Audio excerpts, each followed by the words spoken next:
A gente vai começar, hoje a gente vai ter a fala da Gabriela Siqueira Bittencourt, do Anderson Lucarezzi e do Lindbergh Souza. A gente vai começar com a Gabi, vou pedir licença para ver minha colinha aqui, mas eu conheço a Gabi, mas para fazer a apresentação devidamente, né? A Gabi ela é tradutora e pesquisadora, graduada em letras aqui pela USP mesmo, e ela concluiu o mestrado e o doutorado no Departamento de Teoria Literária e Literatura Comparada. Ela realizou no Departamento de Filosofia da Unifesp a pesquisa de pós-doutorado dela sobre as críticas teatrais do Alfred Dublin, publicadas no jornal entre 21 e 24. E atualmente ela desenvolve uma pesquisa comparada sobre formas breves, metrópole e imprensa no Departamento de Filosofia da Unifesp também. Ela atua principalmente nas seguintes áreas: romance, formas breves e imprensa, modernismo, vanguardas, metrópole e literatura comparada. Eu já vou abrir aqui os slides para alguém poder tomar conta. Acho que já está pronto. Não. Na verdade,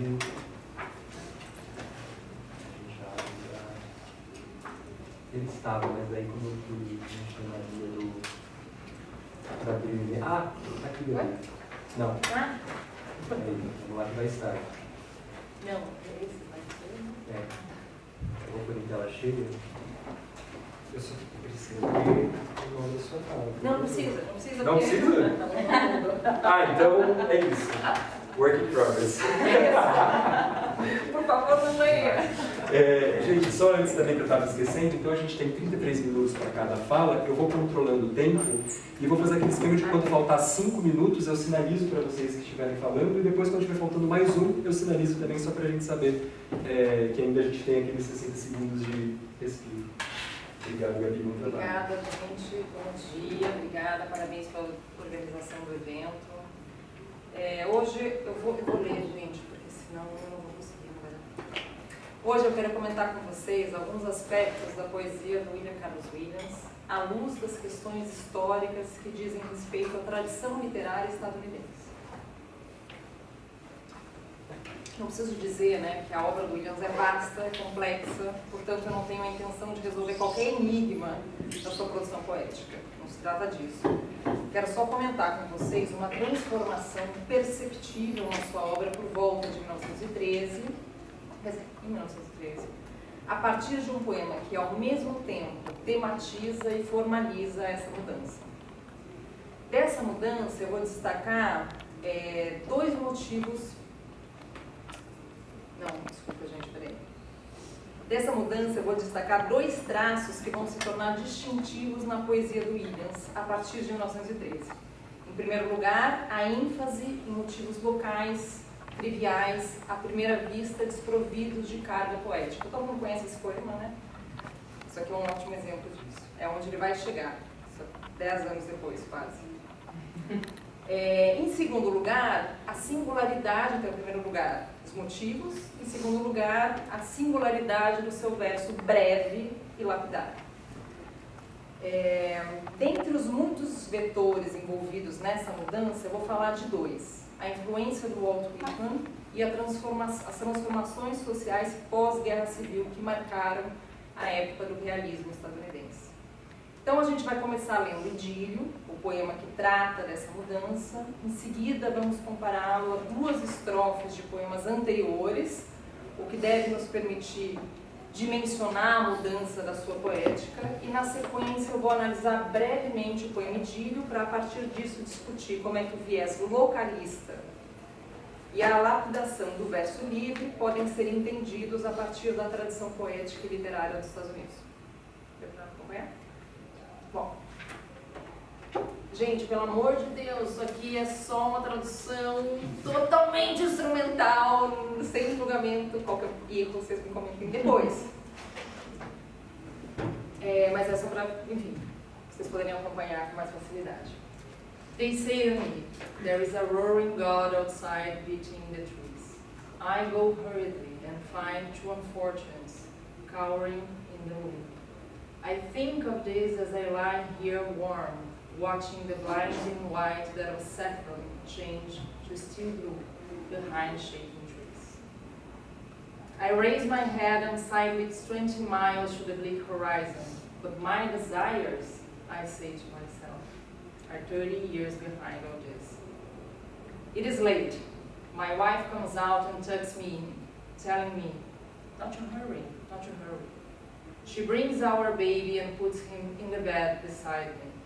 I move over into the cold sheets to make room for him. And thinking of the freezing poor, I consider myself happy. And then we kiss. É um poema desconcertante. E acredito que o fato de a gente terminar a leitura com certo incômodo é sinal de que o texto alcança o efeito desejado. Porque ele não procura uma síntese nem uma acomodação entre os termos e expressa o desconcerto vivido pelo próprio poeta. Esse poema, escrito em 1913, publicado em 14, integra um ciclo maior intitulado The Wanderer, que se destaca de tudo que Williams vinha produzindo até então. Anos mais tarde, ele afirmou que a escrita desse ciclo representou a busca pela expressão desse momento de transição da poética dele. Vou projetar rapidamente 2 exemplos que evidenciam a distância entre essas duas fases. O primeiro poema é de 1909 e se chama Love. Vamos só ler a primeira estrofe. Love is strain, it is not single, gold and silver mixed in one, passion this and pain which mingle, glistering then for I undone. A gente conhece bem esse tema dos paradoxos do amor que organizam o movimento de um poema, né? Um soneto bem famoso, amor é fogo que arde se vê, né? Nesse caso aqui não é um soneto, tá? É um poema que são 3 quartetos, bastante regulares, o que a gente já vê nessa estrofe, que tem um padrão acentual muito regular e um esquema fixo de rima alternada A-B, A-B. Mesmo a articulação de ideias paradoxais, então aqui a gente também tem, né, paixão e dor, brilho, sempre brilha, mas se desfaz. Então, mesmo a articulação de ideias paradoxais é convencional e previsível. Uma previsibilidade que se repete em outros poemas desse mesmo conjunto de poemas que chama Poems, que é de 1909. O Ezra Pound, que foi muito amigo, foi muito importante na formação do Williams, eles se conheceram em 1902, mais ou menos. Quando ele recebeu esse livro, ele fez uma avaliação muito dura, mas engraçada e incisiva. Ele diz o seguinte: individual, original, não é. Grande arte, não é. Poético é, mas você não acrescenta em nada aos modelos que você usa, aos poetas que você usa como modelo, né? O próprio Williams acabou por rejeitar essa primeira tentativa, pedindo que ela jamais fosse reimpressa enquanto ele estivesse vivo. Vejam só que o negócio era pesado mesmo. Esse livro era, segundo ele, Bad Kids. Nada mais. Bom, Bad Richmond também. Não tem nada de valor nesse livrinho, a não ser talvez sua intenção. 4 anos depois de Poems, esse livrinho, Williams publica The Tempers, em 1913, que é um livro que, embora contenha algo menos amarrado aos modelos de versos tradicionais, é mais inventivo formalmente, é mais diversificado, mas tematicamente ainda é muito convencional, com um registro linguístico super elevado, cheio de pompa, referência clássica, Apolo, é Vênus pra cá, é motivo abstrato, a verdade, a ignorância, tudo escrito com letra maiúscula, né? Por exemplo, nessa estrofe, isso é agora 1913, hein?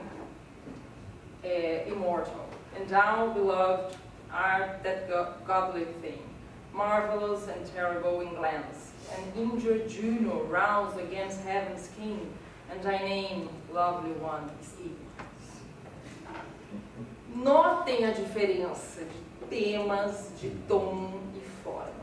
O mais evidente, a princípio, é como o poema, esse aqui, tem por objeto a descrição realista de uma cena prosaica. Poeta em casa, mulher, filhos, que contrasta com elementos que dão nesse poema da convenção lírica, já vou falar disso.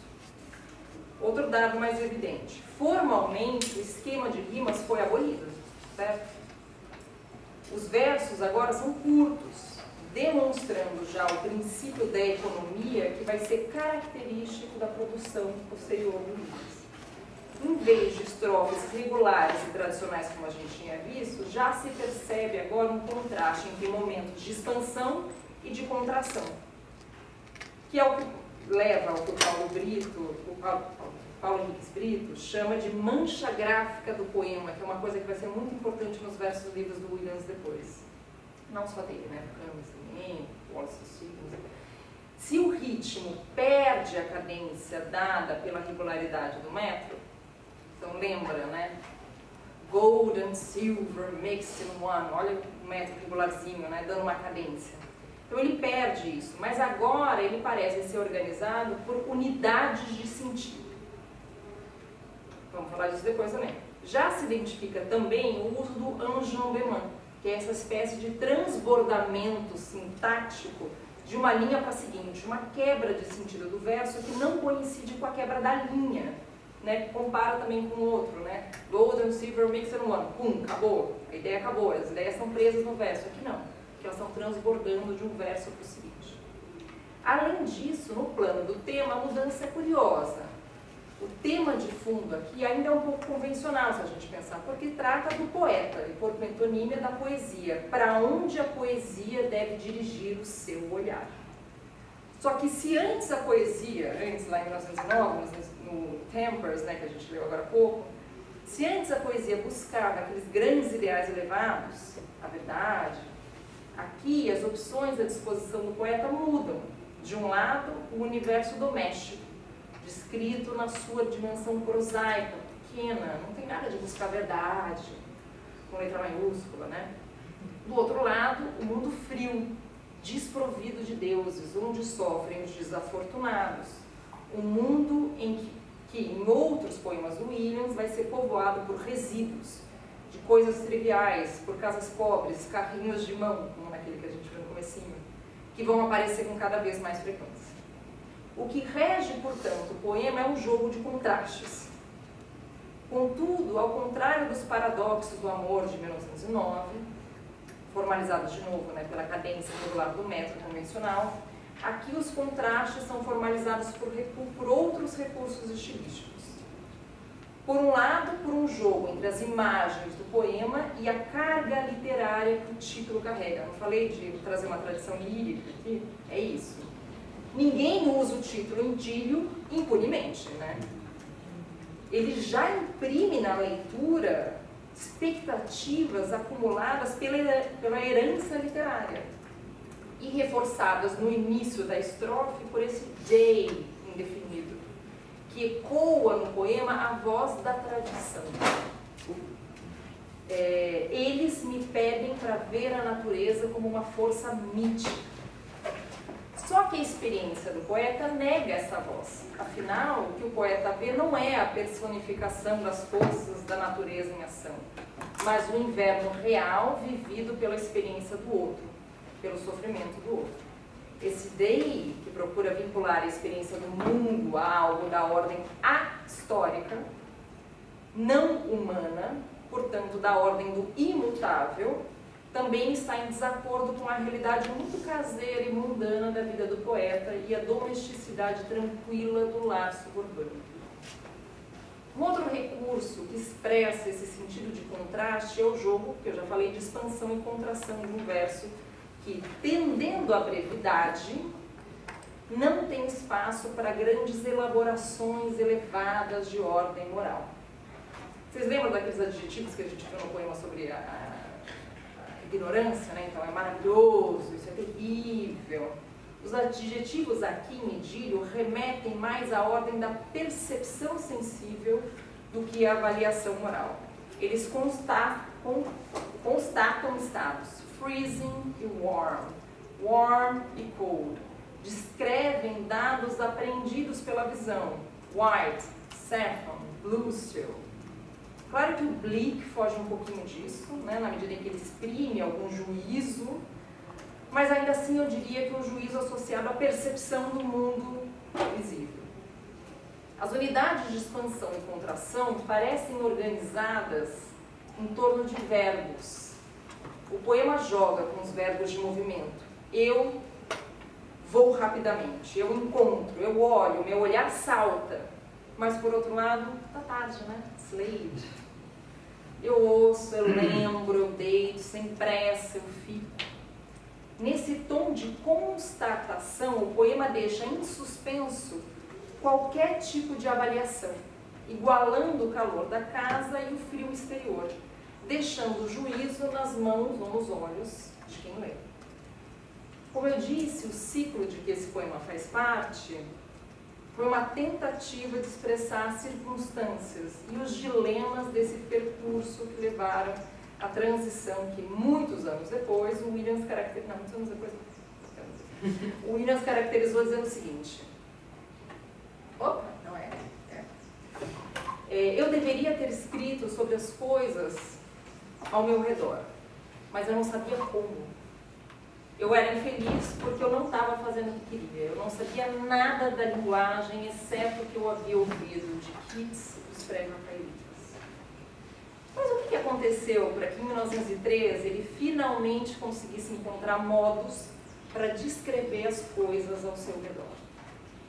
Para que ele não só abandonasse as convenções de versificação, mas radicalizasse o próprio verso livre, fazendo isso. Né? Eu sei que para a gente essa estrutura é quase óbvia, né? Então é muito difícil entender o que significava na época um poema como esse. Eu já comentei uma anedota em outras ocasiões, no ano passado, inclusive, acho que vocês já ouviram, mas ela é tão iluminadora que eu vou me repetir. Tem um artigo escrito em 1921 pelo John Burroughs, no qual os poetas do verso livre são considerados the reds of literature, né? Os vermelhos da literatura. Eles vão inverter e destruir tudo que a gente, todas as regras reconhecíveis e os padrões sobre os quais a literatura está fundada. Tá? E aí o Charles Hartman, que é de onde eu tirei essa anedota, complementa. Na época, isso nem era uma hipérbole, mas sim metonímia. Metro equivalia a verso, que equivalia a poesia, que equivalia a cultura e a civilização. Então era uma coisa de fato. Então esse poema era uma inovação perturbadora. Claro, os Estados Unidos são o país do Walt Whitman, alguém poderia argumentar agora, que escreveu em versos livres em 1855. E quem argumentasse isso estaria relativamente certo, né? Porque o Whitman tem um papel fundamental nesse momento de transformação poética do Williams. Quando a gente pensa nessa mudança, fala-se muito sobre o Ezra Pound e sobre o imagismo. Fala-se também da visita do Williams ao famosíssimo Armory Show, que foi uma exposição, a primeira grande exposição nos Estados Unidos da arte mais radical europeia, né? Williams tem textos falando sobre isso, sobre o impacto que isso causou, né? Como ficou assombrado e de feliz, libertado, vendo o descendo a escada, etc. Ou seja, fala-se muito dessa interação do Williams com os movimentos radicais, mais radicais da época. O que foi, é claro, decisivo, isso não tem dúvida. Mas eu quero me concentrar não nessa influência de fora, digamos, mas em dois elementos locais que talvez tenham sido mais importantes para que ele desenvolvesse esse olhar renovado sobre a realidade local. E por que isso é importante? Por que a gente tem que levar isso em conta? Porque enquanto os artistas com os quais ele estava em contato viam os centros cosmopolitas, a metrópole, como índice por excelência da arte moderna, se equivalia, né? Metrópole, arte moderna, Pound, Eliot, vocês vão embora dos Estados Unidos, né? Ou para Londres. Então, enquanto você tinha essa tendência, Williams encontra os objetos da sua expressão modernista no mundo quase rural da pequena Rutherford, onde ele morava. Ou entre os trabalhadores de Paterson, uma cidade industrial nas redondezas, ali pertinho, né, em Nova Jersey. E o livro Folhas de Relva, do Whitman, foi decisivo nesse processo. O Williams conta que em 1913 ele ganhou da esposa uma edição de Leaves of Grass e ele o relê, ele já tinha lido, óbvio, né? Mas nesse momento ele fala que foi impactante. Ele relê intensamente com interesse renovado. A primeira coisa que a gente pode pensar então dessa relação é que o verso livre do Williams deriva do verso livre do Whitman. De fato, o verso livre não era, na época, como a gente já viu pela citação que eu falei sobre os Rights of Literature, não era um recurso comum, né? Na verdade, nesse momento em que o Williams começa a trabalhar o verso livre, que os imagistas também começam a trabalhar, ele não era nem de longe um padrão da poesia estadunidense. E essa poderia ser a associação mais imediata, então, entre o Williams e o Whitman. Mas observem, né? Ai, meu Deus, gente, peraí, vou deixar isso aqui. Momento.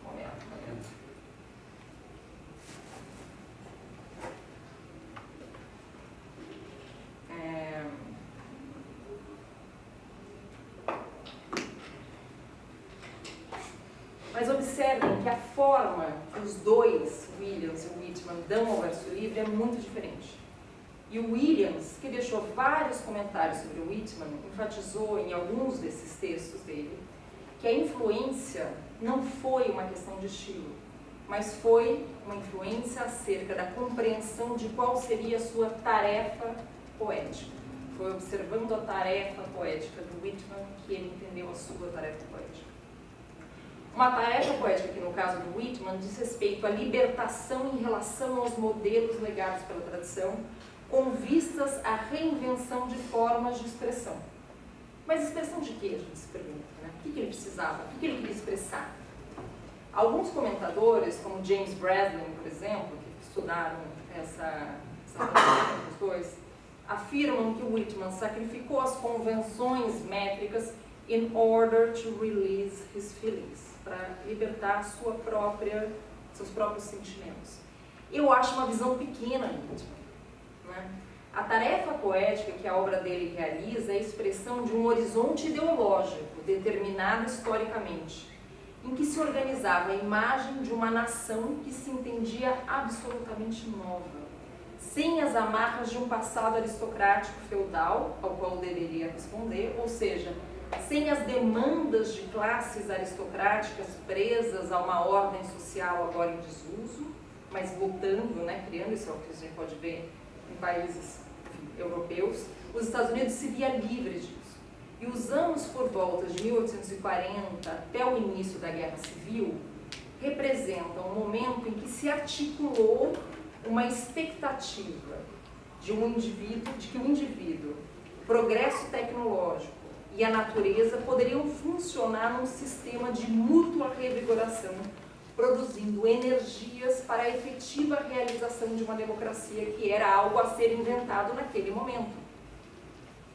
A produção do Emerson, por exemplo, os textos dele, carregam muito dessa atmosfera de um grande otimismo nas possibilidades franqueadas pela construção de uma forma de sociedade que ainda estava se definindo.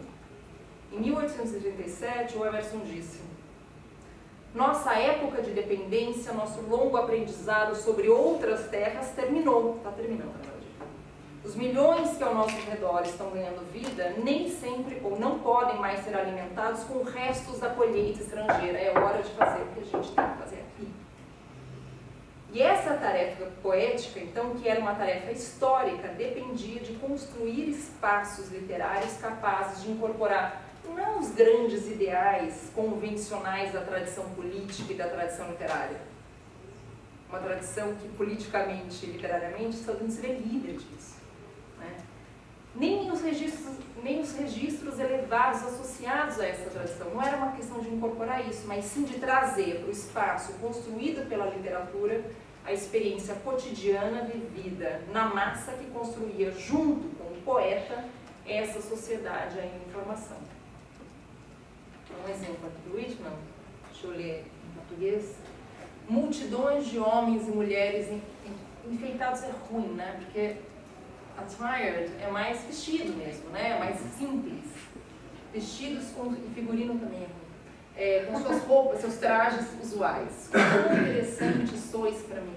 Nas balsas, as centenas e centenas que fazem a travessia, voltando para casa, são mais interessantes para mim do que supões. Veja como o olhar do Whitman para a multidão urbana de trabalhadores chegando aos portos de Manhattan se identifica neles, com eles, a partir do que há de trivial, dessas pessoas em trajes comuns. Não tem nada de extraordinário, e é justamente essa qualidade que o eu lírico carrega para dentro do poema. Para nós, agora, olhando a partir das ruínas da barbárie que se acumulou desde então, as crenças alimentadas nesse período parecem meio absurdas, né? Mas em acordo, né, concordando com a posição que o Ben Lerner falou agora num texto recente dele sobre Whitman, né, relativamente recente, eu acho que a grande qualidade da poesia do Whitman é que esses vetores não são configurados como realizados, mas exprimem um horizonte de possibilidade, nos trazendo a dimensão histórica desse momento, e portanto esse é o momento em que as transformações eram possíveis, também as coisas trazem escolhas. E já na época do Williams, essa confluência de vetores históricos que permitia essa aspiração, ou seja, quando o Williams retoma o Whitman para pensar a sua tarefa histórica, essa confluência de vetores não está mais presente. Vejam esse poema de 1914, ou seja, um ano depois de Edito. Pastoral, né?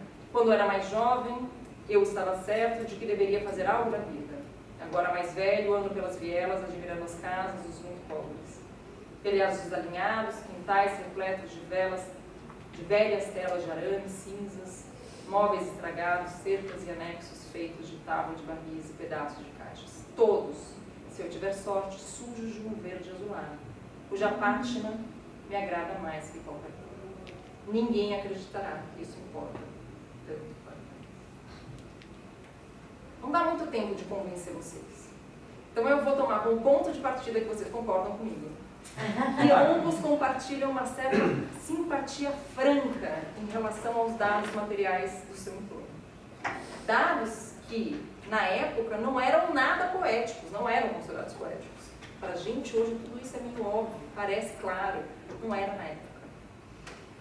Se nos catálogos do Whitman aparece todo tipo de gente, de fato, o catálogo do Whitman ele vai nessa, sabe, a forma de catalogar dele, vai juntando, vai aparecendo, vai trazendo todo mundo. Então, se nos catálogos dele aparece todo tipo de gente, é um universo diferente desse mundo de coisas degradadas.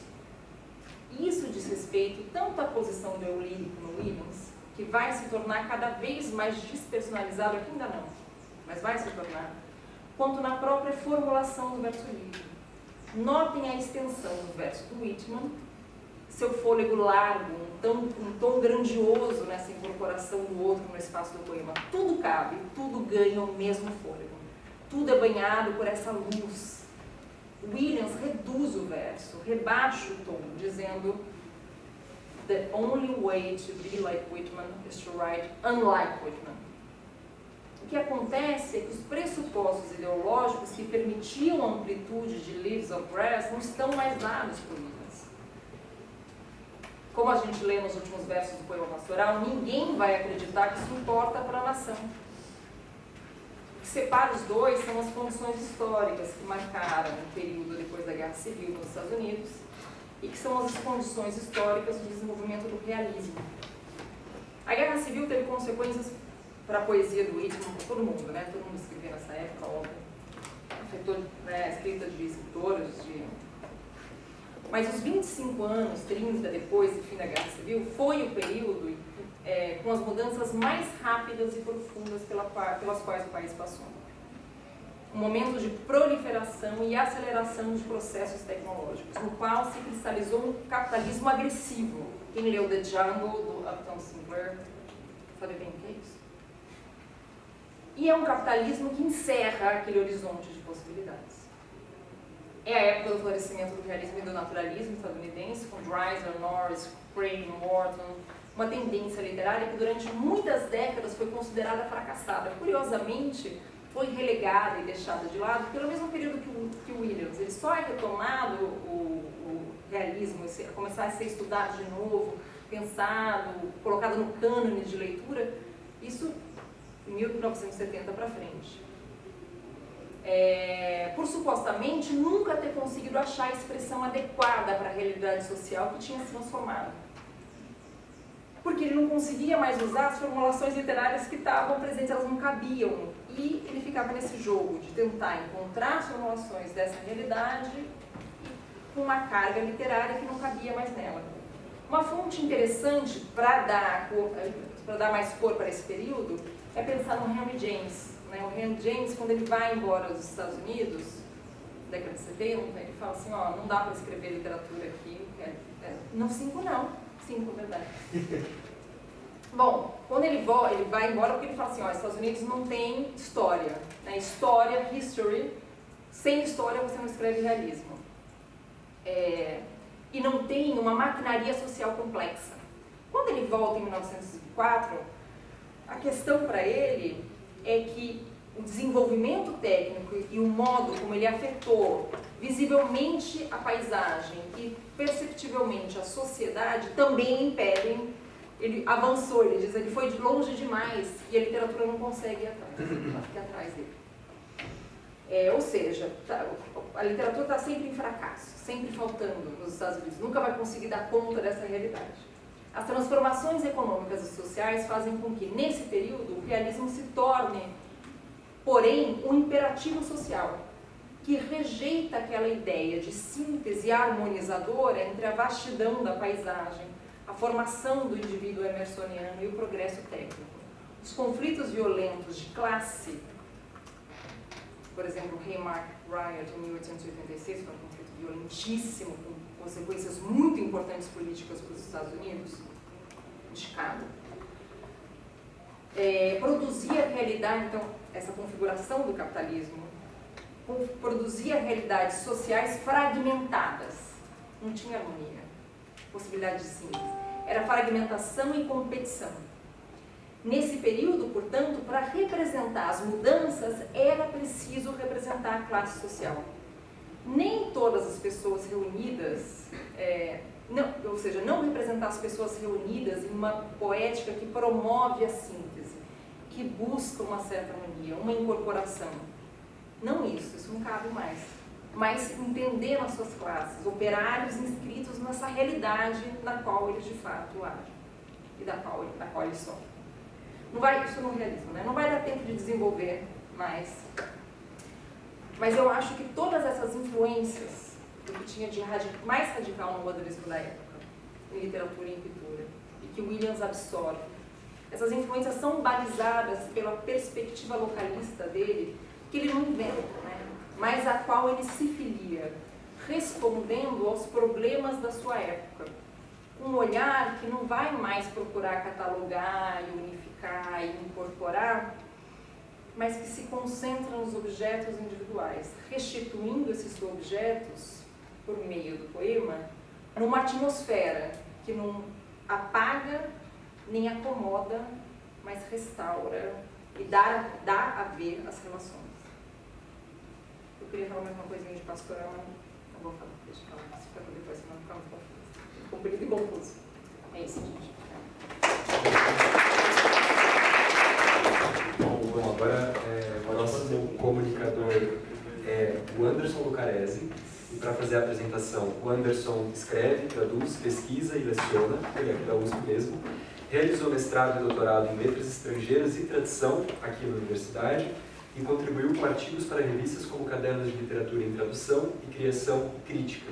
Seu livro mais recente é Transmembramento da Canção, Poemas e Ensaios Escolhidos, que saiu em 2024 pelo Selo Cobalto, de Hart Crane. Você quer contar? Sim, fique à vontade. Então. O Anderson vai apresentar a fala chamada Ponto Suspensa sobre o caráter épico de The Bridge, de Hart Crane. Obrigado. Deixa eu só organizar o tempo aqui. Bom dia, gente. Uma alegria estar aqui, de volta à universidade. Eu fiz graduação, mestrado, acabei de terminar o doutorado sobre o Hart Crane, né? Um autor que eu conheci por acaso na biblioteca, puxando um livro da estante que eu achei os arabescos bonitos. E disso foi surgindo todo um trabalho de pesquisa, né, sobre o autor. Eu, nesse meu doutorado recém-terminado, eu fiz a tradução integral do primeiro livro do Hart Crane, chamado White Buildings, de 1926, uma das obras marcantes, né, emblemáticas também no modernismo, né, dos Estados Unidos. Porém, não é exatamente disso que eu vou falar aqui. Motivado pela chamada do evento, né, gêneros literários, eu pensei em trabalhar o segundo livro dele, que é um desafio enorme, grande, de tradução, né, pensando na questão da tradução, mas nesse caso é uma reflexão sobre o gênero, né, da obra, que comumente é tido como uma experiência épica, em alguns momentos pelo próprio autor, né, em trechos de cartas, porém, ao longo do tempo, né, se nós avaliarmos a fortuna crítica a respeito da obra, essa não é uma questão fechada, há muito debate e houve muita crítica negativa, né, com relação ao Hart Crane, por terem considerado essa experiência escritural dele um fracasso, porém um fracasso esplêndido, né, um esplêndido fracasso, uma expressão que surge já quando ele estava vivo, em 1930, uma das resenhas do livro, e foi sendo replicada, né, disseminada ao longo do tempo por uma tendência da recepção crítica dele. Isso tem bastante a ver com essa compreensão do gênero épico, tanto no contexto do trabalho dele, quanto das outras pessoas, né, que estavam produzindo trabalhos com esse mesmo intuito, né, experiências épicas por meio da poesia nesse começo do século XX. Bem, para quem nunca viu o Hart, ele não, embora seja muito conhecido, ele também é muito desconhecido, né? Muita gente conhece e muita gente desconhece, principalmente no Brasil, ele é pouco conhecido.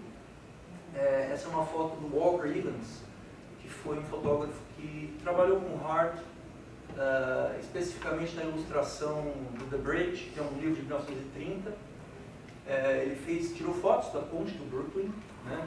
Era um fotógrafo contemporâneo, né, da mesma geração, e acho que 3 dessas fotos, se não me engano, foram usadas como ilustração do trabalho, e algumas fotos pessoais dele. Para apresentar um pouco o autor, né, acho que é interessante saber quem ele é do meio oeste, ele nasceu numa pequena vila, uma pequena cidade de Ohio chamada Garrettsville, e viveu bem rural, né, um lugar bem mínimo, né, até hoje. E ele se mudou para Cleveland, uma cidade maior da região. Ele tinha um pai que era muito ligado ao empreendedorismo, né, americano. Ele era um dono de fábrica de doces, né, e vivia em crise com Hart, porque o Hart tinha esse pendor para a poesia, e dá para imaginar os problemas, né? Em alguns momentos ele trabalhou com o pai, escreveu até sobre essas experiências dos trabalhadores na fábrica, um poema interessante, uma Episode of Hands, né? Para quem tiver curiosidade depois, esse é o título.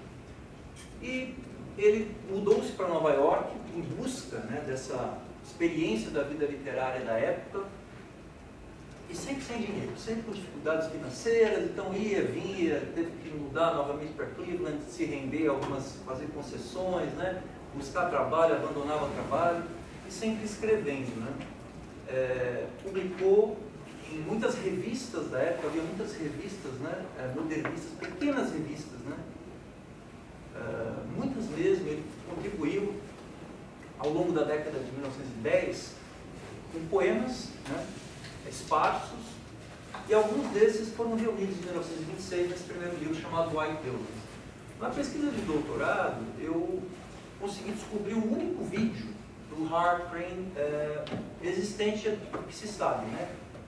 Tinha sido recém-doado por uma professora nonagenária lá, que hoje mora na Flórida, que foi amiga de uma prima do Hart Crane, e ela pegou grande parte das memorabilia, né, dos itens pessoais, inclusive um vídeo.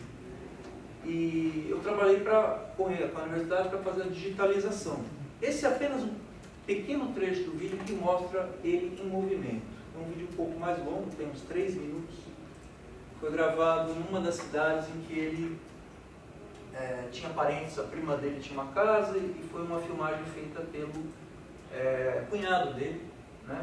Em 1931, um ano antes da morte dele, que aconteceu na volta do México. Ele tinha conseguido uma bolsa Guggenheim de criação literária, foi para o México tentar escrever um épico sobre os aztecas, a experiência latino-americana, mas não saiu muita coisa, e na volta ele teve alguns problemas no barco, no navio, chamado Orizaba, o navio, e ele, que já tinha pendor na depressão, acabou...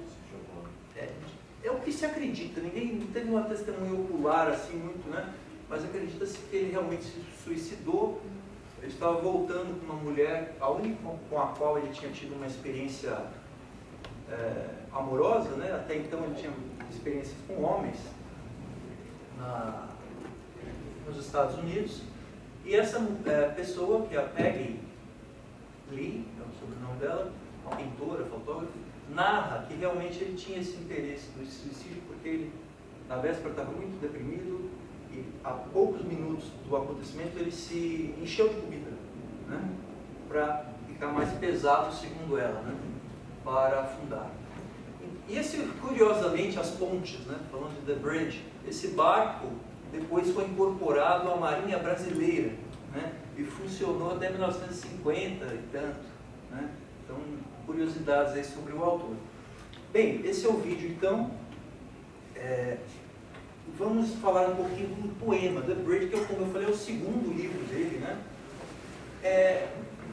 Ao qual foi atribuída essa natureza épica, problemática, como nós vamos ver, né?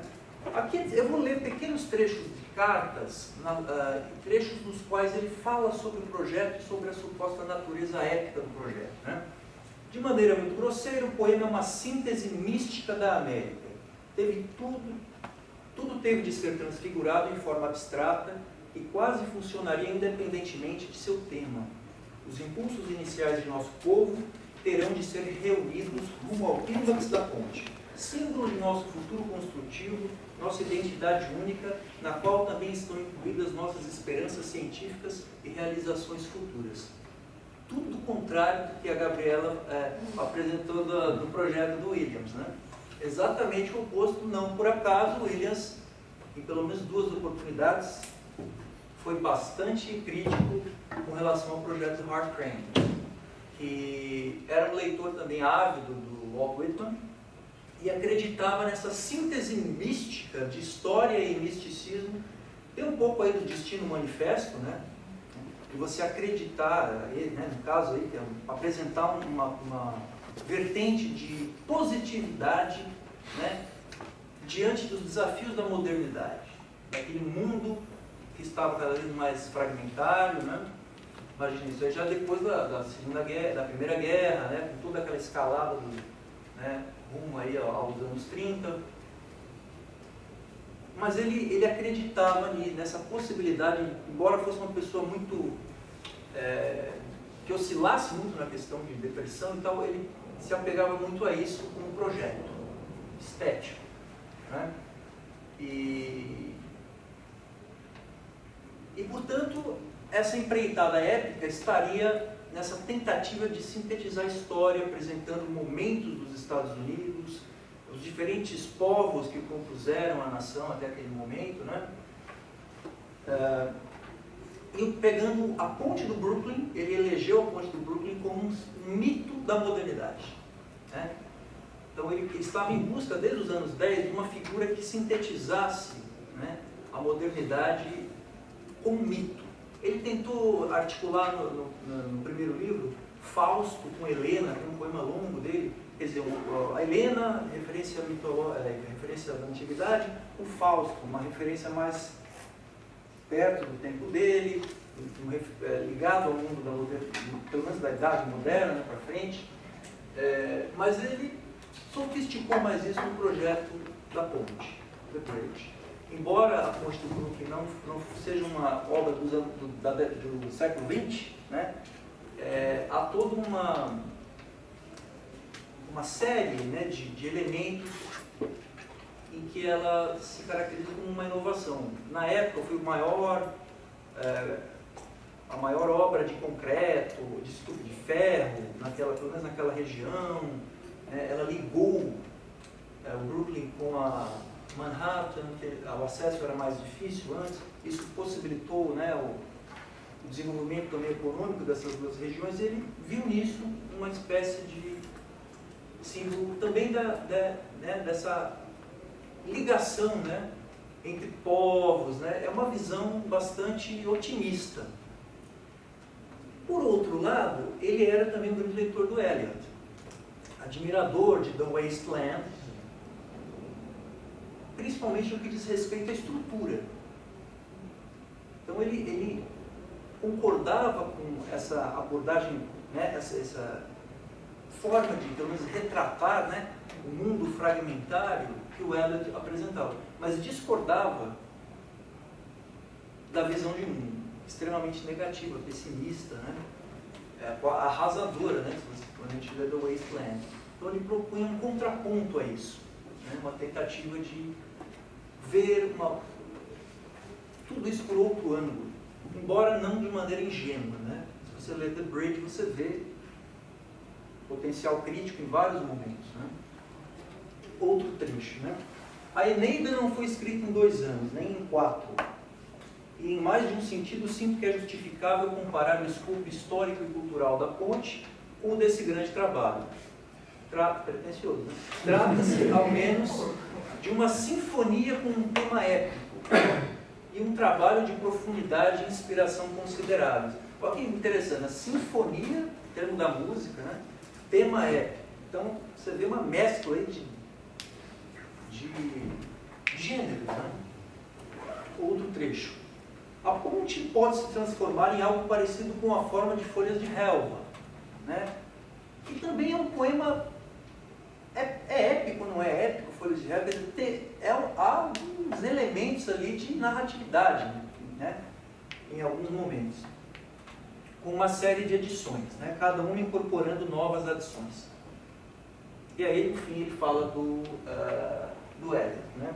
A ponte é pelo menos tão complicada em sua estrutura e em suas inferências quanto The Waste Land, que é separado, né? Talvez até mais. The Waste Land também, né, é um poema que, como categorizá-lo, né? É épico, não é épico? As multitudes, né? Tudo é aceito, né? Ele engloba muita coisa. E para o Ivor Winters, o Crane também estaria nessa linhagem, e isso resultaria numa diluição que o afastaria do épico. E outra coisa que ele critica é também a relação entre obra e biografia, né? Dizendo que o Crane emocionaliza tudo. E essa extrema emoção também não é característica de uma sobriedade épica. Veja, é uma crítica que retoma valores clássicos, que é o que a gente vê no próprio andamento da carreira do Ivor Winters. Ele começou como um poeta de verso livre, começou a escrever um verso livre muito sintonizado, né, às questões, debates da época, sobre a natureza do verso, na forma, e migrou para a poesia metrificada, né? Formas fixas, trabalhos interessantes, inclusive. Mas ele fez esse movimento de mudança, um pouco abrupta até, né?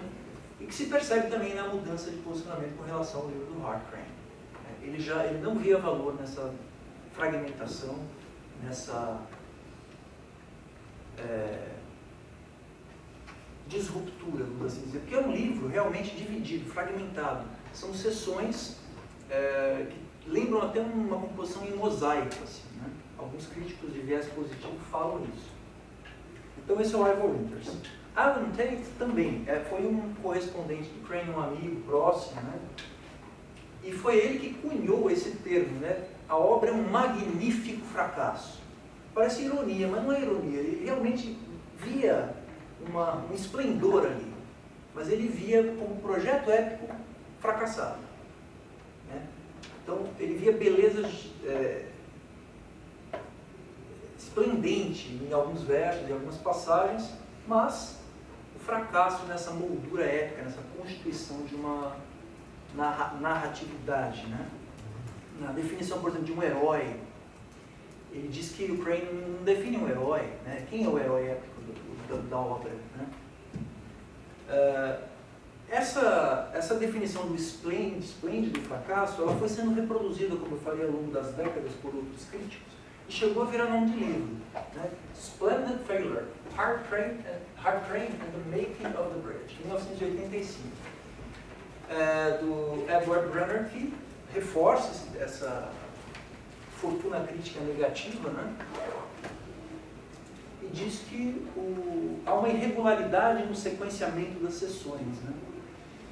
Sessões finais estão esvaídas, faltas de força, embora retomem ali no último momento do livro, que é Atlantis. Né? Então ele vê uma irregularidade, que aparentemente parece ser uma irregularidade de qualidade, mas também ele mapeia isso na estruturação do livro. Né? Então, parece que esses autores desse viés negativo não reconhecem muito essas formas de representação fragmentárias. Né? E tem um poeta também, Geoffrey Hill, que eu quis destacar, que foi bastante crítico, né, com relação ao Crane, dizendo que ele teria escrito um épico desvairado como um Rimbaud ridículo. Né? Então há muita crítica negativa. Por outro lado, há críticas positivas. Né? Então, no próprio ano de lançamento, resenhas, por exemplo, elogiaram o caráter positivo da poesia de Crane e consideraram a última obra, olha que curioso, uma obra una e coerente. Mas é um outro tipo de coesão. Então, possivelmente, isso não estava sendo levado em conta. Né? O Louis Untermeyer, também, um épico local altamente sincopado e sofisticado. Esse é um autor que escreveu um número considerável de textos sobre o Crane. Gordon Grisby, já na década de 60, a crítica de A Ponte tem sido impactada desde o começo, isso é interessante, pelo simples fato de Crane não compartilhar a ética ou a religião da maioria dos críticos. E na crítica ao trabalho dele, não só a The Bridge, o fato dele ser homossexual ou bissexual, mas na época se relacionava mais com homem, né? Abertamente homossexual, isso influenciava a crítica. Né? E eles levavam isso para a censura da obra. Isso aparece, por exemplo, no Idle Winters, no Idle Tate, na leitura mais detida dos textos dele, a gente percebe isso. Harold Bloom foi um grande defensor do Hart Crane, né? Inclusive eu vi um depoimento que o Hart Crane foi o primeiro autor que ele leu. Eu tinha 13 anos, o primeiro livro que caiu na mão dele foi Hart Crane. Ele propõe um olhar sobre The Bridge, ser épico ou não, dizendo que a transformação da lírica em épica foi uma praxis romântica muito antes de ser modernista. E aparentemente algumas pessoas não levavam isso muito em conta ou não concordavam, enfim, tinham restrições com relação a esse tipo de mescla. Né? Bem, aí nós vamos caminhando para a finalização. Como esse é um trabalho que eu estou elaborando, né? Estou pensando em algumas hipóteses. Né? As críticas negativas contra épicos modernistas fazem parte de uma espécie de contra-revolução da palavra, cujo objetivo era a retomada de valores clássicos que norteariam os artistas em uma época de incertezas. Né? Essa é uma hipótese que eu estou levando em conta. Tem um livro que eu tomei conhecimento recentemente, que é esse aí, Counter-Revolution of the World, que mostra como que esse período, né, a Gabriela também falou dos Reds, né, como que esse período da macartismo e até antes, né, tinha todo um combate a qualquer coisa que fosse contra o sistema, não só o comunismo, mas a própria homossexualidade era vista como algo transgressor, né? E pois é o Alan Philrace. Não, não, da editora. Puxa vida, eu preciso ver aqui, realmente não. Depois eu pego. e ele mapeia como que isso, principalmente na década de 40 e 50, foi um combate aos valores do modernismo. Né? Em certa medida, eu vejo isso espelhado no Brasil da década de 40. Né? Se a gente pega a geração de 45, tem um texto que eu estou tentando identificar, eu li há muitos anos, estou tentando resgatar, não vou achar. Que o autor começa dizendo assim: 1945 no Brasil, a geração, depois da Segunda Guerra Mundial,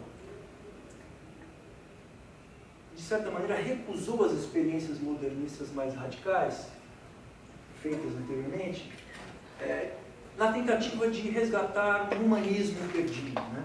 Então eu vejo um certo paralelo entre essa geração de 45 e essa ideia da counter-revolution do world no contexto americano. Então são coisas... Tem 1 minuto.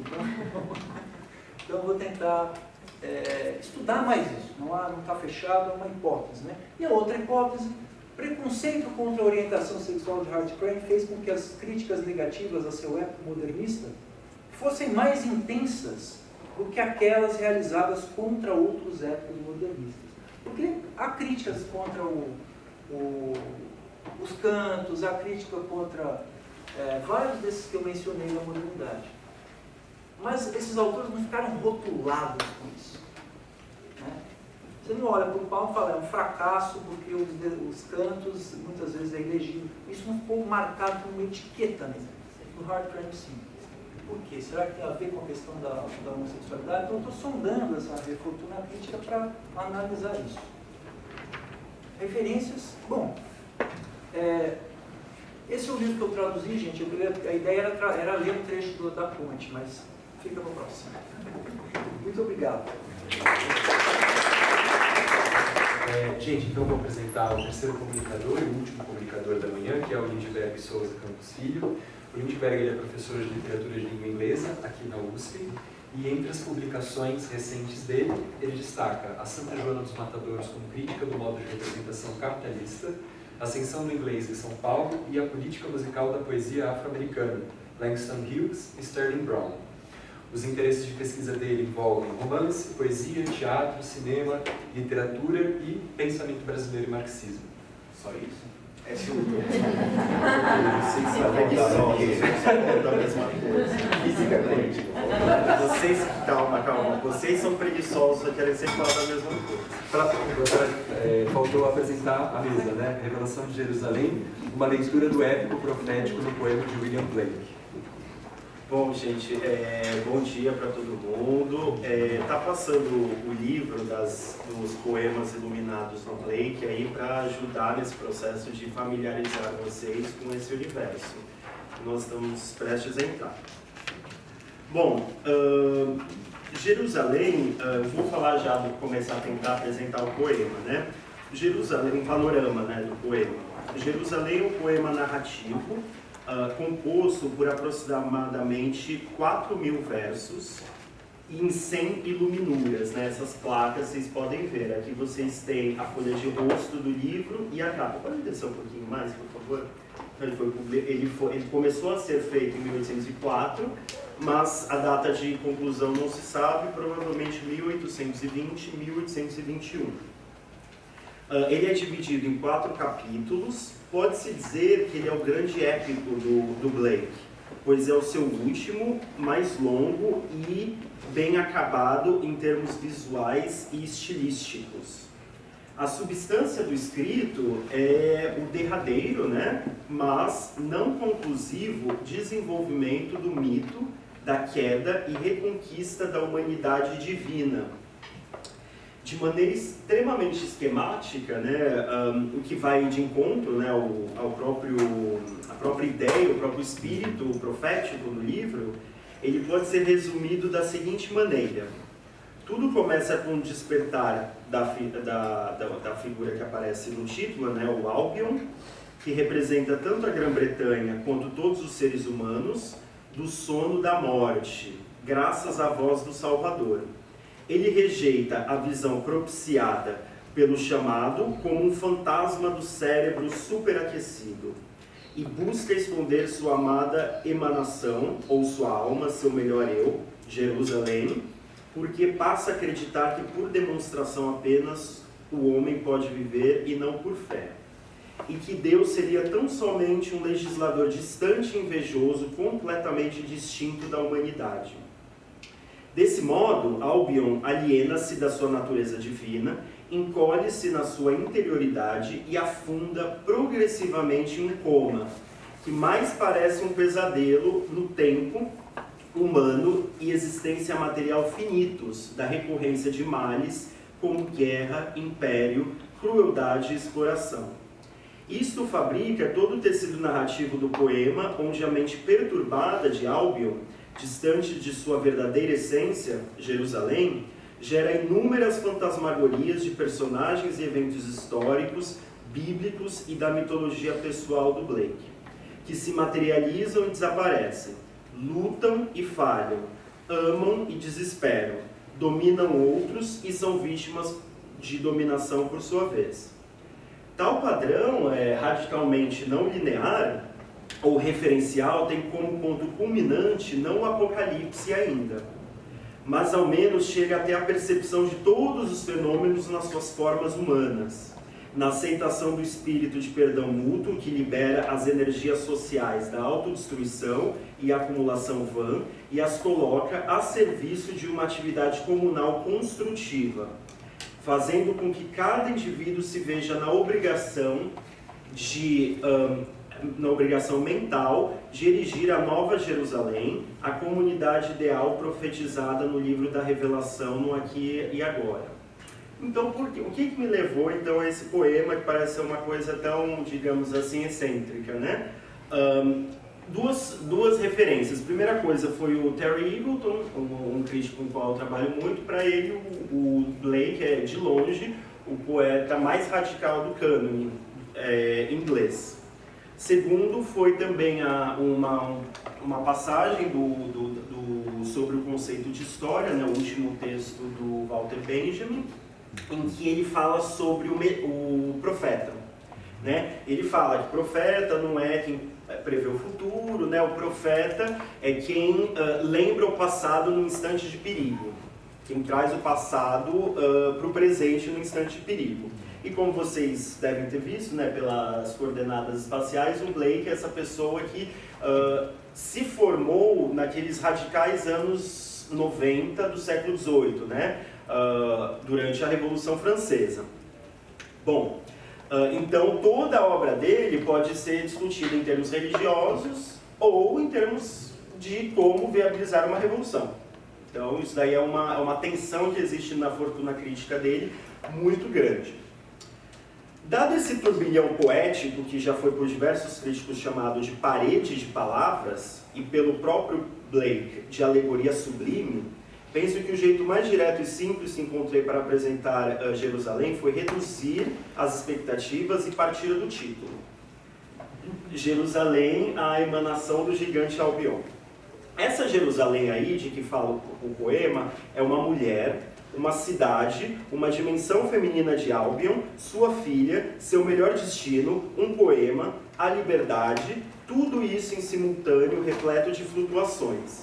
Ou seja, da alegoria do paraíso reconquistado, anunciado pelo profeta Isaías e descrito no livro do Apocalipse, Blake criou uma alegoria de segundo grau que implica uma nova terra em sentidos mais nítidos e amplos.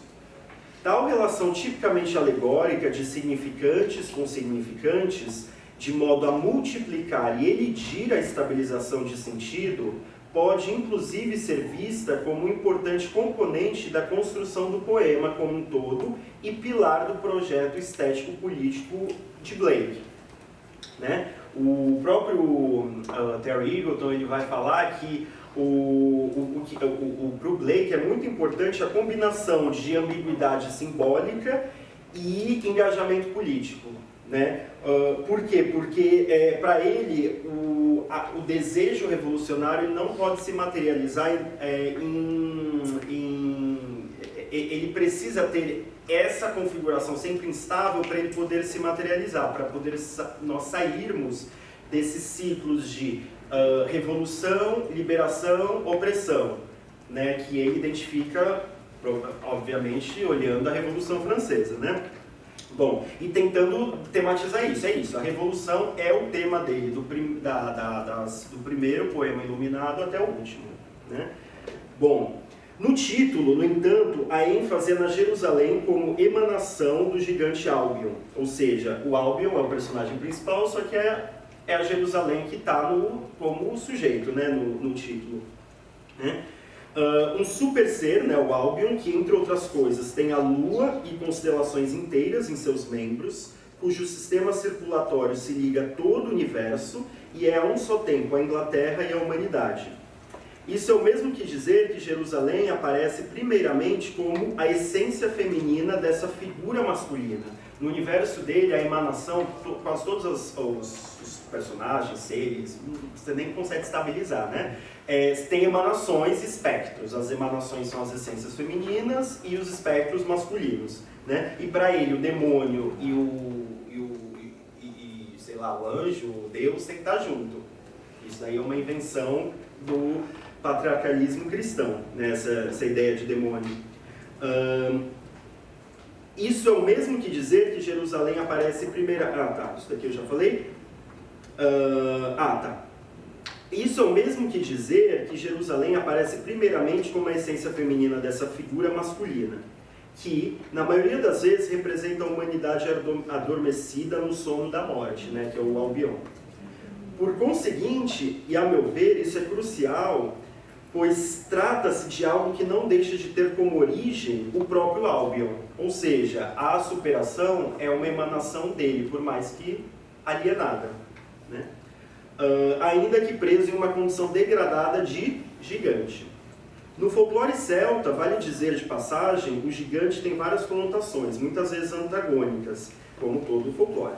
Mas todas apontam mais ou menos para um estágio primevo, rústico e pré-humano. Como os titãs, a passagem dos titãs na cosmogonia greco-latina para os deuses olimpianos, né? Se é possível, contudo, afirmar que qualificar Albion como gigante indica o início de caracterização da condição decaída da humanidade na mitologia pessoal de Blake, a centralidade de sua emanação no título, Jerusalém é colocada na posição de destaque de sujeito, enquanto Albion é tão somente um elemento do aposto, né, do Jerusalém, né, antevê a chance de superação de que conta o poema. De fato, tendo tudo isso em vista, não é difícil arriscar que o título já anuncia seu caráter épico e profético. A situação degradada da queda e a regeneração do ser humano triunfante. Então ele vai contar a narrativa da situação degradada, o presente, o capitalismo, a industrialização, todas essas coisas. E a regeneração triunfante, seria essa possibilidade épica, né? Ele começa a carreira dele com as canções de inocência e experiência. E às vezes as pessoas acham que por ser romântico, aí começa a sociologia, né? Ele só gosta do inocente, a volta. No caso dele não, é os dois. Tem que ter o leão e o cordeiro. Mesma coisa, juntos, né? Bom, a primeira coisa que o leitor... Pode abaixar um pouquinho, por favor? Então esse daqui... pode subir, desculpa. Aqui, então, é a folha de rosto, tá? Nesses arcos havia uma inscrição. E segundo Hegel, a inscrição é a primeiríssima forma épica. Quando você coloca uma explicação condensada em alguma coisa, como um epitáfio, você coloca uma explicação condensada em alguma coisa, mas você ainda não tem o narrador, você não tem mais nada. Mas ali então ele já coloca o primeiro elemento épico. A primeira coisa que você vê é essa primeira da esquerda, né? Nos arcos ali, você vê que é um arco meio medieval, tem um tom medieval. Aqui, porém, a sandália, ela é uma referência a Jesus, né? Esse é o Los, né? Pode baixar. Aí eu vou ler, mas ele abandonou essas inscrições, por isso não dá para ler, mas eu acho que é interessante da gente partir delas. Então, acima do arco a gente tem: There is a void outside of existence, which, if entered into, have friendship, aí embaixo, englobes itself and becomes a womb. Such was Albion's couch. Have friendship is the bitterest enmity, said Los, aquela pessoa que provavelmente está entrando. As he entered the door of death for Albion's sake, inspired, The long sufferings of God are not forever, there is a judgment. Everything has its vermin, all spectre of the sleeping dead. Então, o que é isso, né? Já começou meio esquisito, né, isso daqui. Né? Uma coisa meio sinistra, né? Então, embora trate-se de uma inscrição na folha de rosto do poema, que foi abandonada no processo de composição, nela há algumas indicações da própria arquitetura do poema que, a meu ver, valem a pena serem pensadas. As duas primeiras linhas, né, ali, se referem ao universo da personagem que aparece no título do poema, ou seja, o Albion, né? E do ponto de vista narrativo, sugere uma coordenada espacial, por mais indeterminada, incoerente e sonhática que ela pareça. Ou seja, a gente já está no void, no outside of existence, ou seja, o Blake também foi muito importante para o surrealismo, para Emily Brontë, para vários autores que se engajaram nesse universo onírico, né? De suspensão das expectativas, né, digamos assim, realistas, plausíveis dos leitores, né? Bom, então, ou seja, entramos em Albion. Nossa, quando você sobe, pode subir ali, por favor?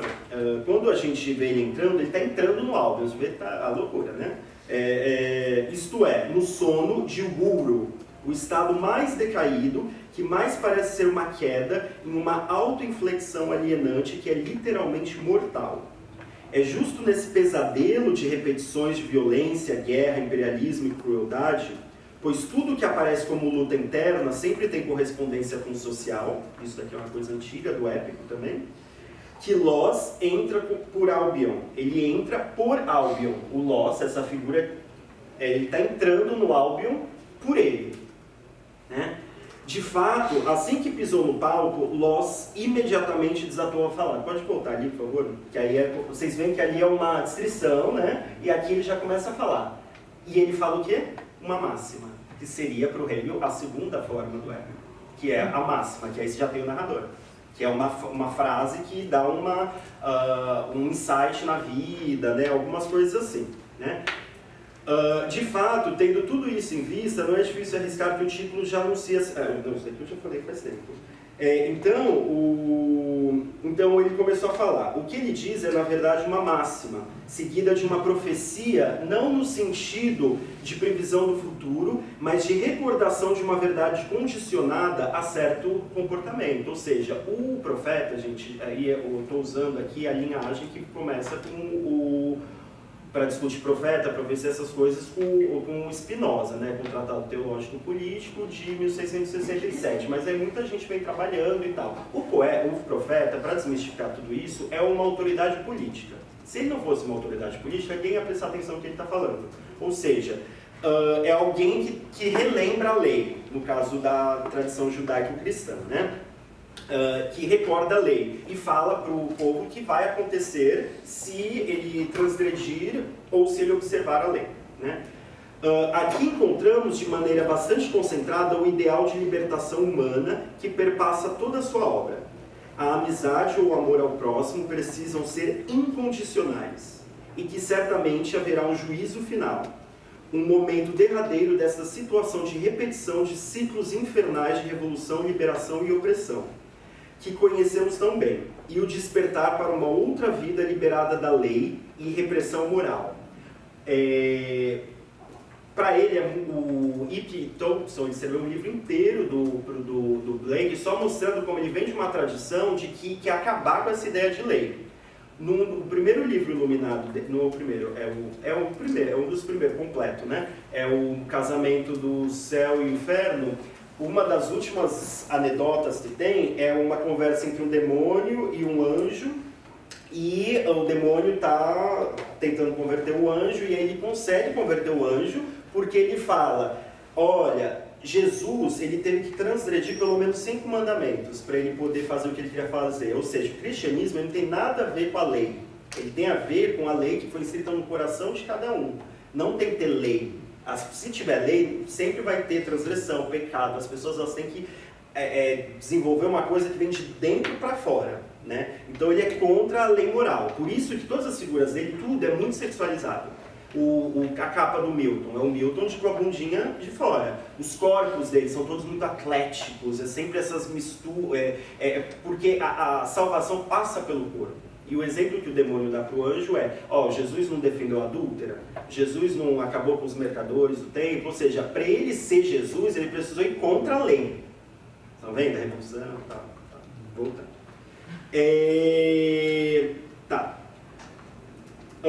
Além disso, vale dizer que o próprio sentido da montagem entre imagem e texto, ou da inscrição que temos diante de nós, é dizer que algo é uma espécie de explicação condensada do objeto ao qual é atada, e esta é, segundo Hegel, uma das primeiras manifestações do épico. Outro épico primitivo é a máxima, que igualmente encontramos nessa primeira placa, acompanhada por uma profecia judaico-cristã retrabalhada por Blake. Devo insistir que essa poesia inspirada, deliberadamente articulada por elementos épicos e proféticos, é, para nosso poeta, o veículo da salvação. Ou seja, tem uma ética, mas o que vai garantir com que ela se efetive é a arte inspirada, para ele. Devo insistir... O que quero dizer é que, embora essa dilatação do significante das imagens e alegorias em detrimento de sentidos mais referenciais e estáveis seja inegável, há um esforço decidido de comunicação que está ligado à incorporação consciente de convenções épicas e proféticas. E que tudo isso engendra uma atitude, pode baixar, por favor, engajada, emergente. Aí que está a minha questão. Não tinha Marx ainda, não tinha socialismo, não tinha nada. O que tinha era religião para ele trabalhar. Então, depois, aqui a gente pode até ver um caldo de cultura que vai dar no socialismo utópico. Esse libertarianismo, Bom, estou usando a tradução aqui da Edra, do Saulo Alencastre, tá? Que eu estou usando, só uma outra coisa que eu alterei. E que tudo isso engendra uma atitude engajada e emergente, daí suas feições ainda bastante abstratas, que diferentemente de tantas outras experiências de reação ao iluminismo, industrialização e capitalismo, não tem viés aristocrático, mas democrático. Ao colocar no centro do seu mito da queda e regeneração a legitimidade da revolta popular e a abolição da lei moral, Blake se filia aos interesses da maioria reprimida. Por que é tão... Ele fica enfatizando o casamento do céu e do inferno, essas coisas, porque o que são chamados de demônio, de capeta, essas coisas, é energia. É energia, segundo ele. Penso que tal leitura pode ser fortalecida com o exame de alguns trechos de Jerusalém. Aí vamos fazendo até a hora que der, seguindo as convenções épicas... aqui é onde começa, que eu vou ler agora. Ali é o momento que ele morre, mas eu vou voltar naquela outra placa. Ele morre várias vezes, tá? É a primeira morte dele. Mas vocês veem aquelas fibras... e também tem tudo isso, não vai dar para falar isso. Mas o livro ele é inteiro permeado por uma discussão sobre a indústria têxtil na Inglaterra, por exemplo. Essas fibers of love, que vocês vão ver, fibras, o string, como é que fala, fios, vocês vão ver que é tudo isso, mas eu não vou discutir essas coisas. Eu vou falar mais da parte mais abstrata e ética. Aqui é a primeira capa que eu vou ler aqui no começo, que é o proêmio, Pode baixar para as pessoas acompanharem isso? Só ali, o proêmio. Of the sleep of Guru and of the passage through eternal death and of the awaking to eternal life, this thing calls me in sleep night after night and every morn, awakes me at sunrise. Then I see the Savior over me, spreading his pings of love and dictating the words of this mild song. O poeta inicia dizendo que vai cantar o pesadelo da condição humana decaída, a transição para a morte sem fim e, finalmente, o despertar para a vida eterna. Começamos com Albion imerso em um estado de erro e confusão. Isto é, a perda da humanidade divina implica uma primeira autofragmentação dividindo-se em 4 partes. Aí pode abaixar para as pessoas verem, por favor? Que é essas 4 partes do ser humano, ou seja, aqui é a alienação, se a gente quiser discutir nesses termos, Mas o que ele está trazendo é isso. A queda para ele não é só uma queda que a gente caiu do paraíso e a gente tem o original sin. Ele não tem sin, entendeu? Saiu do sin.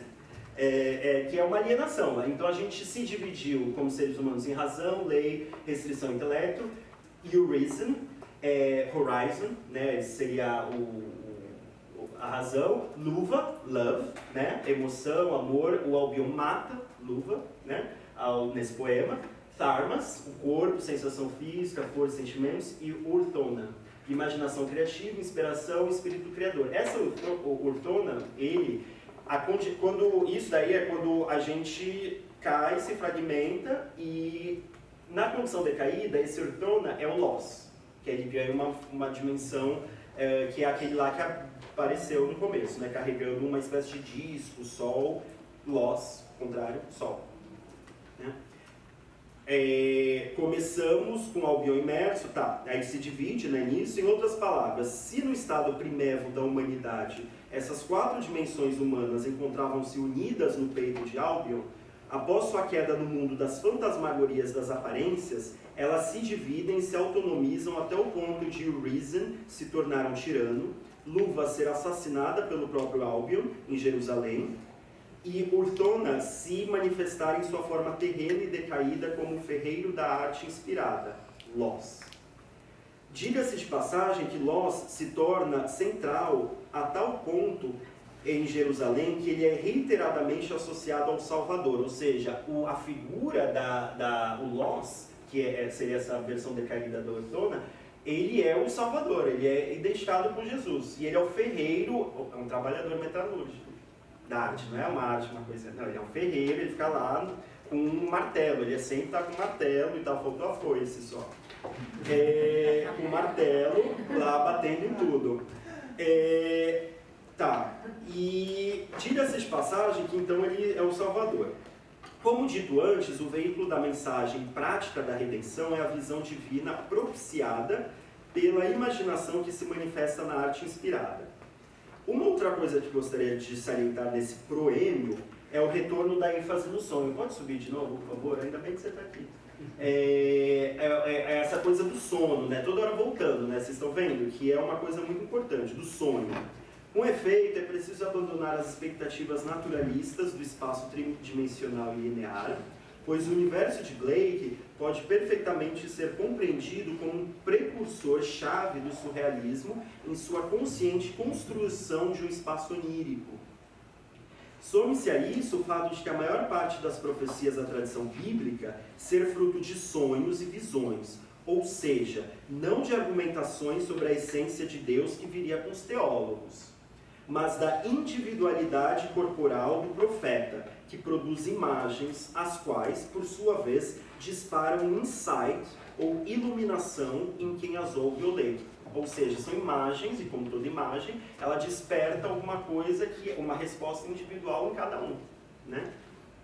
Bom, agora eu vou só ler alguns trechos e fazer um outro comentário. Eu pratiquei muito, gente, para tentar fazer uma performance aqui para vocês. Né? Vamos ver se vai. Deixa eu ver. Então, vamos ver. Vou tentar, né? Acho que se não se decide falar nada, eu não vou pensar essas coisas. Tá, vamos então começar com o poema. Aí a gente faz teórica aqui. O poema começa aqui, é quando o Jesus está chamando o Albion para ele acordar. Awake, awake, O sleeper of the land of shadows. Wake, expand. I'm in you and you in me. Mutual in love divine. Fibers of love from man to man through Albion's pleasant land. In all the dark Atlantic vale down from the hills of Surrey, a black water accumulates. Return, Albion, return! Thy brethren call thee, and thy fathers and thy sons, thy nurses and thy mothers, thy sisters and thy daughters, weep at thy soul's disease, and the divine vision is darkened, thy emanation that was wont to play before thy face, beaming forth with her daughters into the divine bosom. Where hast thou hidden thy emanation, lovely Jerusalem, from the vision and fruition of the Holy One?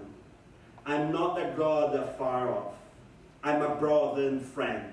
Within your bosoms I reside, and you reside in me. Lo, we are one, forgiving all evil, not seeking recompense. Yeah, our members, oh yeah, sleepers of Beulah, lands of shades. Então aqui vocês veem que ele está chamando para acordar do sono da morte, né? Do sono da nossa vida que a gente vive, né? Que nós estaremos mortos, né? Vocês veem o Atlântico, o Surrey, porque tudo vai ganhando uma forma natural. No épico, uma das características do épico, de acordo com o Hegel, é que é um mundo antes da lei. E aí o Lukács retoma aquilo na teoria do romance, que é esse mundo em que a lei, todo mundo já tem um princípio ético, né, que se move. E o mundo natural, ele não é estranhado ainda. Ou seja, vocês vão ver que ao longo do poema, a própria Inglaterra, a Escandinávia foge, os rios, o Tâmisa vai para lá, se desintegra. É porque é isso, é um mundo, né, que vai se afastando nessa alienação do ser humano. But the perturbed man away turns down the valleys dark. Aí agora o Albion vai recusar, né, o chamado. Phantom of the overheated brain, shadow of immortality, seeking to keep my soul a victim of thy love, which binds man, the enemy of man, into deceitful friendships. Jerusalem is not, her daughters are indefinite. By demonstration, man alone can live, and not by faith. My mountains are my own, and I will keep them to myself. The Malvern and the Cheviot, the Wolves, Plinimon, Snowdon, isso tudo são partes da Inglaterra tirando o Cheviot, que é um bichinho. Are mine. Here I'll build my laws of moral virtue. Humanity shall be no more, but war and princeton and victory. So spoke Albion, jealous fears, hiding his emanation. The banks of the Thames are clouded, the ancient porches of Albion are darkened. They are drawn through unbounded space, scattered upon the void in incoherent despair. Aí vocês veem, né? Essa coisa dos banks of Thames are clouded. É bem apocalíptico, né? Uma desintegração completa, né? Você vê que o espaço vai se alargando, né? O principal scholar do Blake, ele tem The Prophet Against Empire, é o principal, porque ele tem toda uma discussão sobre, também, de novo, essa expansão que vai se desintegrando e criando essa incoherent, the void in incoherent despair. Are driven among the starry wheels, né? Essas starry wheels, essa roda que gira a guerra, a violência, essa automatização da vida e tal, né, que também é uma outra figura recorrente na mitologia dele. Deixa eu ver se tem alguma coisa aqui. Ah, sim, tá. Albion's mountains run with blood, the cries of war and tumult resound into the unbounded night, every human perfection of mountain and river and city are all small and withered and darkened. Agora é outra característica épica, né? O narrador, ele vai falar sobre o próprio fazer dele, né? Que está no John Milton, Paradise Lost, por exemplo, o Trembling, né? Trembling, I sit day and night, my friends are astonished at me, yet they forgive my wanderings. I rest not from my great task, to open the eternal world, to open the immortal eyes of man inwards into the worlds of thought, into eternity, ever expanding the bosom of God, the human imagination. Você vê que para ele, Deus, na verdade, é a imaginação humana. E a ilusão de imortalidade é que a gente não se vê como ligado em gerações. A gente tem medo de morrer porque a gente não se vê como espécie. Estão vendo que o metafísico, que parece ser uma loucura completa, na verdade é a filosofia idealista da época, que também é a questão do Hegel para a questão da morte. Né? Enfim, que o espírito, né? A recordação, cada geração recorda o espírito, ou seja, o espírito se externaliza e depois ele se internaliza na próxima geração que vai estudar. Né? Talvez. Talvez, né? Tá, eu vou concluir então, aí depois na volta eu falo mais alguma coisa, só então com essa parte, né, épica, né, Naquele proêmio também ele anuncia, outra característica é que ele anuncia o tema dele, né? Isso eu falei, né? E que ele troca a musa, no John Milton, no Paradise Lost, ele troca a musa pelo Holy Spirit, pelo Espírito Santo. No Blake, ali em cima, ele troca o Holy Spirit pelo Savior. Né? E aí, para concluir, pode ir para a última citação, é uma epígrafe, de novo, né? O último lá embaixo. Lá embaixo. Pode subir ali em cima. Vocês estão vendo o sol de novo ali? Né? Ali é quando começa a redenção, né? No final. Olhem os corpos bem atléticos, né? Porque o corpo não é impedimento da salvação, ele é a salvação. Ou seja, não é uma remitização da vida no sentido de Schopenhauer, Nietzsche, todas essas desgraças todas, ou W.B. Yeats e tal, que tem uma visão mais conservadora, digamos assim, né? É uma coisa diferente. Aqui, to the Christians, né? Devils are false religions. Saul, Saul, why persecutest thou me? I give you the end of a golden string, only wended into a bow. It will lead you into at heaven's gate, built in Jerusalem's wall. Então, para concluir, então, o que a gente tem aqui é um engajamento do artista romântico, né, que o Raymond Williams até fala, que é muito curioso como foi uma das gerações mais engajadas de escritores na Inglaterra, e ao mesmo tempo o Wordsworth, o Byron, o Percy Shelley, mas ao mesmo tempo produziu uma ideia de arte e cultura, que ainda é hegemônica, que separa, né, a arte de política. E você vê que ele vai procurar na mobilização do épico e do profético essa ideia de continuar persistindo nessa busca, né? Nessa busca de uma superação de um estado inadequado. E que todas as ferramentas para superar isso, elas são legítimas. Essa que é a questão, que tudo que existe é divino.